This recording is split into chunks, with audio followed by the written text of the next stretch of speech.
aventureiros! Eu convido vocês hoje para a gente tomar o nosso 11º café alquímico, dessa vez com Tej, uma bebida típica de Porto Nyanzaru, lá de Chuta, que eu trouxe para vocês, porque hoje eu vou falar desse módulo de jogo da 5ª edição Tomb of Annihilation. Você pode comprar ele na forma de um livro ou adquirir em módulo online, foi o que eu fiz. Eu trouxe aqui a imagem do Roll20, foi o que eu comprei, mas tem um módulo no Fantasy Grounds, D&D Beyond, você pode adquirir dessa forma. E eu mestro uma campanha atual em Tomb of Annihilation que está se encaminhando para o fim, e por isso eu resolvi trazer essa discussão, apresentar para vocês. Eu não vou dar spoiler nenhum da campanha, então se você pretende jogar Tomb of Annihilation, pode usar isso como inspiração. Eu vou evitar ao máximo os spoilers, mas a ideia é trocar um pouquinho desse XP, né? Então, de que ele se trata? No forward, no início do livro, você vê lá que em 2017 o Chris Perkins escreveu um texto e ele relata que o Tomb of Annihilation é uma história sobre como confrontar, como tentar evitar a morte. É um contato direto que os jogadores vão ter com perigos mortais. Essa é a ideia. Então, dentro dessa selva tropical cheia de dinossauros e criaturas diferentes, a sobrevivência do mais adaptado vai ser elevada, né? Então as decisões dos jogadores, os desafios, seja de combate, seja desafio de perícia, os desafios que você for confrontar ali, os planos que você escolher, como confrontar, vão ditar o ritmo do jogo, e as possíveis consequências podem ser bem graves. Essa é a ideia proposta do jogo. Então o jogo é uma ilha ambientada numa ilha tropical, a ilha de Chult.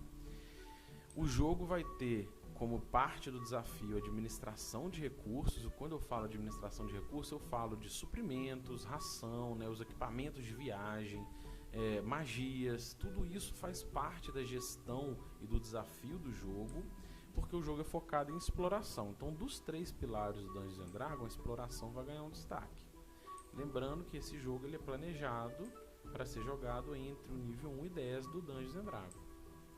Então, de forma oficial, a ideia é o grupo vir, né, do continente, da Costa da Espada, por exemplo, até essa ilha de Chult, que é essa ilha tropical.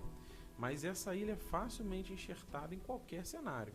Você está mestrando num cenário próprio, quer fazer uma puxada diferente para jogar desafio de floresta tropical, chuva, insetos, esse tipo de doenças como desafio, você pode enxertar a ilha dentro do seu cenário, funciona de boa. Beleza.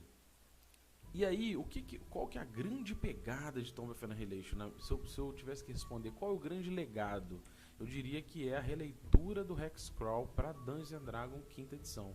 O Hexcrawl é um modo de jogo tradicional de Dungeons & Dragons, e ele foi revisitado agora na 5ª edição dentro desse módulo Tomb of Annihilation. Então, no começo do jogo, o grupo vai conhecer essa cidade de Porto Nyanzaru, uma cidade portuária muito bacana, muito bem estruturada. Dentro dessa cidade tem um monte de plot para quests, side quests pequenas, urbanas, dentro dessa cidade portuária.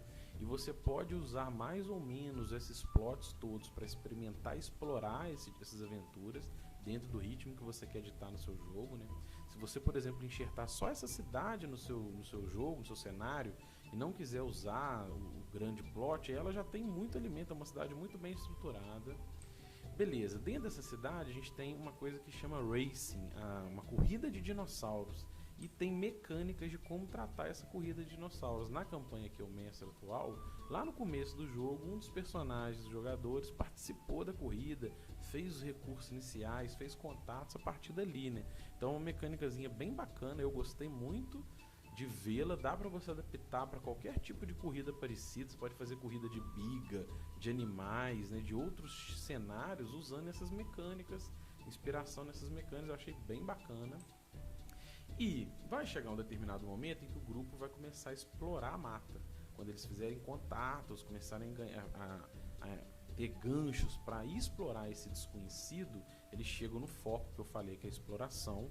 O mapa, ele tem esse monte de hacks que eu mostrei aí, que não é conhecido. Os mercantes, os exploradores não conhecem essa parte, é uma parte não mapeada. E explorar o desconhecido vai fazer parte do desafio do jogo, né? Que é o Shultan Hexcrawl. Então você como mestre pode pré-definir onde vão estar as ruínas, né, as dungeons, as tribos que estão ali nesses hacks previamente, e aí o grupo não sabe, mas ao entrar em contato, ao explorar os hexágonos, eles vão começar a descobrir o que tem ali. Ou você pode fazer como eu fiz, que é fazer tudo aleatório. Eu, no caso do Roll20, eu criei uma tabela de sorteio aleatório, e conforme a exploração ia acontecendo, eu sorteava lá. Então, aonde estava ruína, cidade, onde tinha criatura ou não tinha, eu também não sabia. E foi um exercício muito bacana de improviso, né? Eu gostei muito, a experiência para mim foi ótima. E por isso que eu vim trazer aqui para a gente poder discutir um pouquinho. E é nesse ponto que chega essa pegada que está na contracapa do livro, né, a parte de trás do livro, que é o Welcome to the Jungle, que é onde o grupo vai começar a encontrar um pouco de elementos do metaplot, né, lidar com essa Death Curse que tem ali e elementos de exploração da mata, começar a descobrir o desconhecido. Nesse ponto, que eu achei bacana, uma das propostas de Tomb of Annihilation é você confrontar desafios não nivelados pelo challenge rate padrão, não pelo nível, mas sim por terreno. Isso já é uma regra que tem no livro do mestre, tem no livro Xanathar Guide to Monsters, que é você fazer encontros por região, e às vezes naquela região o grupo se depara com um Tiranossauro Rex, e ele é um grupo nível baixo, e ele tem que lidar com isso, né? Então o jogo tem uma coisa que é muito bacana, a quinta edição não tinha destrinchado de uma forma muito profunda como tratar navegação, como tratar exploração, né, no jogo, e agora ela veio no Tomb of Annihilation, tem uma regra de navegação, você pode se perder ali, então tem regras usando a sobrevivência principalmente, né, como você explorar esses hexágonos, as dificuldades baseadas nos tipos de terreno e as chances de encontro aleatório. Tem um capítulo só para isso, baseado num D20 com 16 ou mais.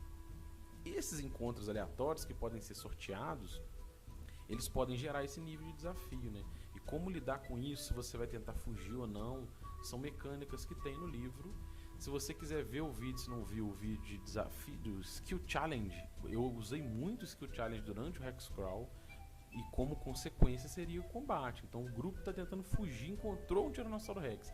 Você tem um prato cheio para aplicar um desafio de perícias, um desafio de atributo, e a consequência mais grave era confrontar e ter que combater o Tiranossauro Rex, né? Foi muito bacana. E além disso, dentro dessa mata, o grupo vai se deparar também com criaturas mortas-vivas, né? Com undeads, como um Tiranossauro morto-vivo, um Tiranossauro zumbi, que está aqui nessa foto. E é uma pegada de um cenário meio inca, meio maia, assim. Você tem essas ruínas, esses templos tropicais perdidos e que ficaram, né, ficaram ali ao tempo. E essa pegada de exploração vai ser bem explorada no jogo. Tem várias dungeons nessa pegada, né, que você pode até enxertar na sua aventura. Às vezes você tem uma campanha em vigor, você quer colocar só uma dungeon, dá tranquilo para fazer isso. Eu achei muito bacana também essa possibilidade. E, beleza, dito isso, se você quiser ir no Dungeon Master Guild ou no Drive-Thru RPG, lá tem um monte de suplemento e guia para você customizar mais o seu cenário. O livro já é muito bom, mas tem gente que gosta, tem muitos que são disponibilizados pela comunidade de graça lá. E se você quiser pegar um guia maior ou mais suplementos, mais fichas de criaturas, tem também isso tudo lá disponível. E aí agora eu vou dar uma dica. Se eu tivesse começando a mestrar hoje, que eu gostaria de ter essas dicas, né? Eu até fiz, mas eu vou falar duas dicas.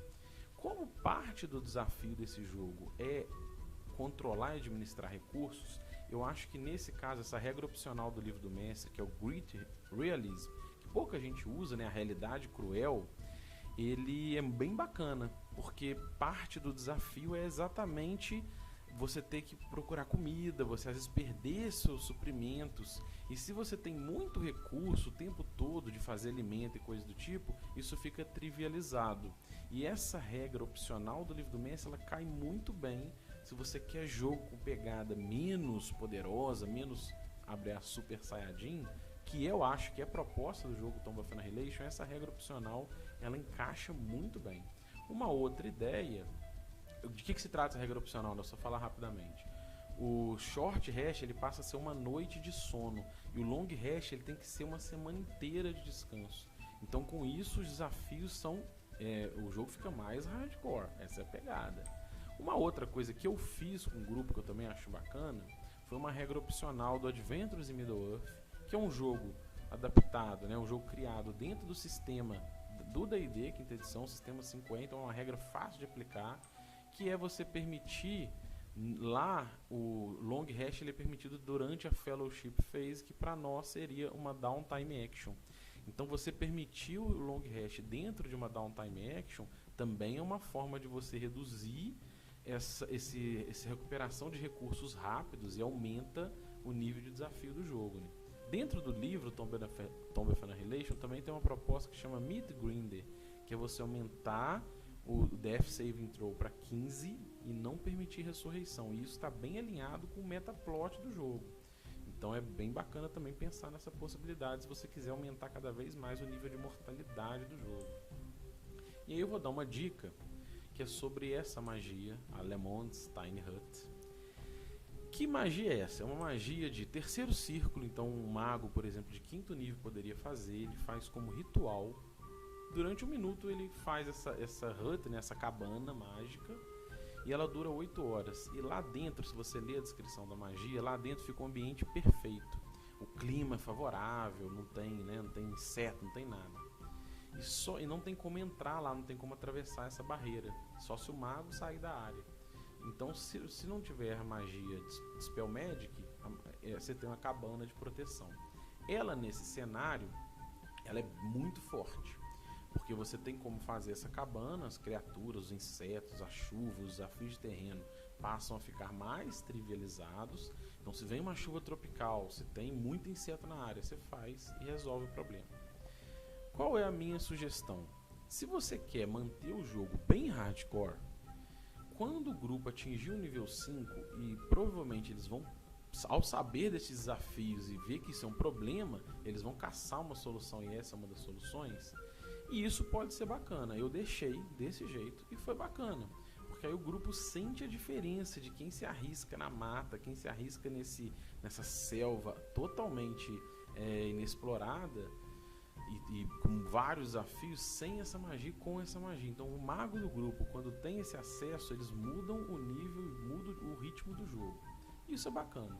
Mas se você quiser deixar o jogo ainda nesse tom de periculosidade, deixar a noite, os desafios continuando, você pode ou mexer nesse componente de magia, colocar ele com custo, e aí ao colocar um custo em, né, uma joia, você pode pegar paralelo uma magia de terceiro círculo, por exemplo, o Glyph, que tem um custo em diamante, em pó, e aí ao colocar um custo, você transforma também esse recurso em forma administrável, para não se usar o tempo todo, ou você pode tirar. Eu acho que você pode, por exemplo, tirar o ritual, e ao usar a realidade cruel, vai ter que usar um slot de magia, e aí passa a ser mais uma administração de recursos. Ou então tira magia. Eu deixei, a experiência não ficou ferida, o grupo está nível 8, 7 ou 8, não sei, e funciona. Muda, claro, o tom de desafio, mas funciona. Mas se você quiser, de antemão, já prever isso, conversa com o grupo e mexe um pouquinho nela. Eu fiz, e isso é fácil, né? Lá no site do Mundos Collidem, que são os nossos amigos, né? A gente escreve lá na coluna deles, tem vários tópicos desses, né? Como treinar o seu sistema, adaptando regras. E é como você alinhar melhor o jogo à sua proposta, que é o que eu estou falando aqui, né? São alguns detalhes que você faz para alinhar mais o jogo à sua proposta. Então é uma dica. E Tomb of Annihilation, o que você pode fazer adicionalmente? Como eu disse, você pode jogar o jogo como um todo, você pode criar os personagens a partir do nível 5 e considerar que aqueles primeiros encontros, aqueles primeiros plots na cidade, na mata em volta, eles já fizeram, e aí você parte direto pro Rex. Ou você pode só jogar a dungeon final, que é muito bacana também, aí faz o grupo nível 9 para ir direto pro metaplot do jogo. Então tem essas propostas já do livro, isso aqui eu tirei do livro. Mas se eu tivesse que fazer um guia, eu poderia falar assim: esse módulo, você pode jogar ele inteiro, você pode tirar o metaplot, o macroplot, não sei, e deixar o jogo mais sandbox para o grupo explorar mais esse cenário. Ou você pode usar esse material para fazer enxerto na sua campanha de uma dungeon, de um NPC, da cidade ou daquele acampamento, que é muito bacana também. Uma outra coisa é que esse suplemento traz algumas mecânicas, como a de exploração, que você pode usar em qualquer cenário Hexcrawl que você vai trabalhar, independente se é tropical ou não. É uma mecânica agora oficial da quinta edição que a gente tem ali, mais um suporte, né? E é isso. Se você gostou, você tem mais algumas dicas, mais observações, quiser trocar uma ideia, é só deixar na descrição do vídeo, pode me adicionar nas redes sociais. E é isso, galera. Um abraço.